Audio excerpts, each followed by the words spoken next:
Mistral have just launched something absolutely amazing, and I'm going to be showing you exactly how it works. Now, this is great for AI coding, for building tools, for building apps, for building websites, and it is lightning fast. I've never seen anything like this on top of that. It is free, so I'm going to showing you exactly how it works step by step. You can get access at Mistral, and then you can talk to the chat. And if you want to get started, so if we go to a new chat over here, click the plus sign, and then down here, we're going to select Canvas, right? Make sure that you have Canvas. You also find that. It can images, it's got a code interpreter option, and it can search the web as well. But just for now, we'll keep it basic, and then I'll show you some better stuff in a minute, just to show you exactly how powerful this is. Now, here's the other thing to note about this.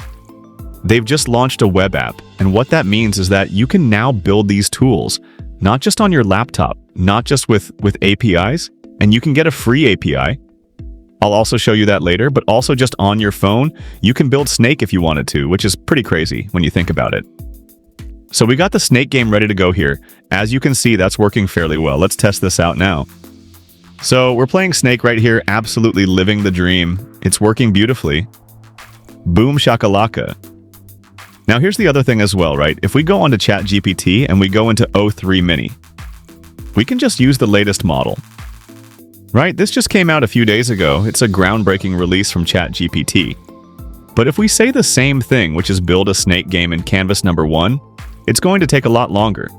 Because it's a reasoning model, and number 2, it actually doesn't have access to Canvas inside ChatGPT, right? So unless you're using ChatGPT 4.0, you won't get a Canvas option inside here so you can get the code. But then, for example, you have to go to LiveWeave. You won't be able to flick to LiveWeave on a laptop, etc. on your mobile. And also you can see here is actually not working because it just gives us game over bug straight off the bat.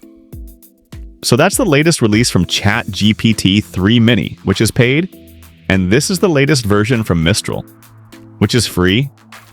How crazy is that you actually get better outputs from this free chat in faster times, and you can preview it inside the chat? You don't have to copy the HTML from the chat and go straight over to LiveWeave. Pretty crazy stuff. Now that was just a little demo. Let's keep going. Now what we're going to do now is we're going to click on the web search, and then we'll go to Canvas. And if we say, okay, generate an image of a cat eating a banana, we'll see what we get back. So this can generate images for us. We now have the image back really fast now. If we compare that side by side versus say something like GPT or even DeepSeek Janus Pro, you won't get the same output that's almost as good as Grow. Honestly, like it looks fairly realistic. If you were outside the AI world, you probably wouldn't know that's AI and you wouldn't recognize it. If you go on to GPT 4.0, so GPT 4.0 can generate images, not ChatGPT 3 Mini. It's going to take a little bit longer to generate the image, and also, if we wait for the outputs here, we'll see what it comes back with. So this took 3.1 seconds. This is obviously taking a lot longer right now. That's what 30 seconds, something like that. One day I truly believe the image will appear. Then genuinely I believe it's coming. In the meantime, it actually astounds me that this is not generated first time around anyway. What I'm trying to show you here is that Mistral is better than ChatGPT for generating images. You've got a picture of a cat eating a banana there, but it doesn't look quite as realistic, and also that's more like a cartoonish style. If you look at the way the image is generated, obviously it took a lot longer as well, right? So you can see how powerful it is and how well it competes with other paid models. And the other thing to note here is that you can actually get Mistral out locally on your laptop. Now, it's not the latest version, right? So it's not the version that's just come out, but you can get Mistral Small, right? So Mistral Small, which is a small language model, and you can actually install that locally on your laptop, right? Obviously, that's great for privacy, and you can get a llama for free. And also you can use Mistral for free. So let me show you an example of that. So what you would do is first of all, download Llama. Then you're going to make sure you open it up. So make sure you have LL installed like this. And then inside Llama, you're going to navigate to Mistral Small, which was just updated 7 days ago. You can copy this command right here and select between the different models. Then we can go to terminal. We can plug in that command and now it's going to download and install that. Like you can see, and then once that's done, bear in mind that's probably only going to take about 5 minutes.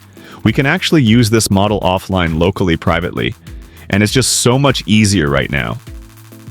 The other thing to know about Mistral is if you actually go back to m.ai and then go to APIs on the platform from here, you can go down to Caduceus, another model they have, and you can use this API key.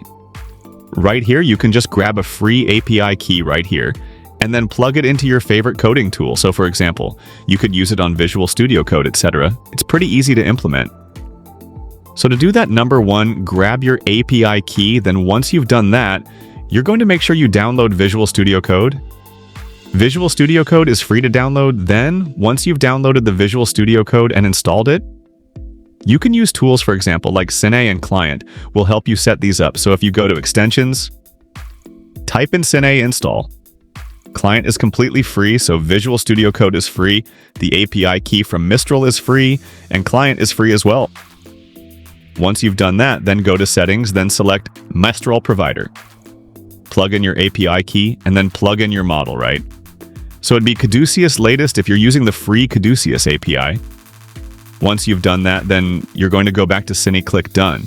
And you can see here, for example, in the billing information section here, we have 0 credits used up on the account. We're on the free plan of Mistral, and you can see here it says, use Caduceus via your favorite code completion tool for free. And so once that's plugged in, you can then go back to the client chat. And for example, in this situation, it does have a charge there, but we've not been charged. And so if we say, okay, build an SEO cost calculator, it's going to start building that out. Literally, all we need to do is give it that one single PR. It will do everything else for us. You can see it's editing the file right here.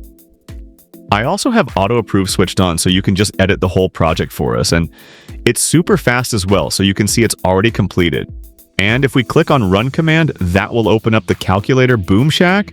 We just built an app in literally one prompt for free using Mistral, right? And that's how easy it is now. If we go back to terminal, we've still got the local version downloading, but you can see it's only got 2 minutes left. So that's really easy to set up, and I can show you how that works in a second once it's fully installed. But yeah, there's all sorts of ways that you can use Mistral, and it's very underrated, right? So for example, image generation, building apps, building tools, no-code editing, no-code AI tools, like for example, Cine, the free API. What you can also do is you can go on to make.com. So inside, Make will click, make an API call, and then from here you can just set up the API for Mistral. With the models, add the connection, and you're ready to go.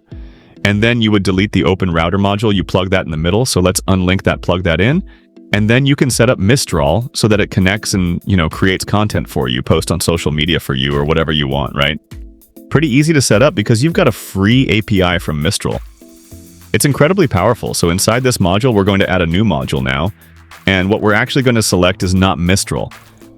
We will not be using Mistral. I'm going to show you even easier, cheaper way to use. So if you go to Open Router, right, and inside Open Router, we're going to say create a chat completion. We're going to connect this bad boy. We've already got an open router connection. But if you need to connect it, you would just go to API keys on Open Router.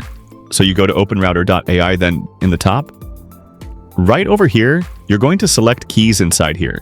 You're going to create a key, and then you can plug that into Make, and that will give you a free API if we type in now. Mistral free, you can see that we can use Mistral 7b Instruct for free right now. This is not like the latest model of Mistral, but you can still use this completely for free. We can plug in the keyword, can use whatever PRs we want, and then we can automate whatever we want using this process, right? And so it's a very powerful model now. If you go back to ChatM, let's test out the search feature. I've not really tested out so much, so I'm going to say, okay, tell me what the first page Google is like for the keyword. ChatGPT search updating, right? And we'll just see whether it can actually get similar results to Google. I assume it's not actually scraping Google in real time, but it has some sort of search functionality. And you can see it's referencing sources here. For example, it's quoting Search Engine Journal. It's quoting open.com. Honestly, it's not very good for the sources, because if you look at what you've got here, you've got quite old results. So this isn't ideal for real-time searches. All right, guys, that's it for today's video. Hit that like button and subscribe. Thanks for watching.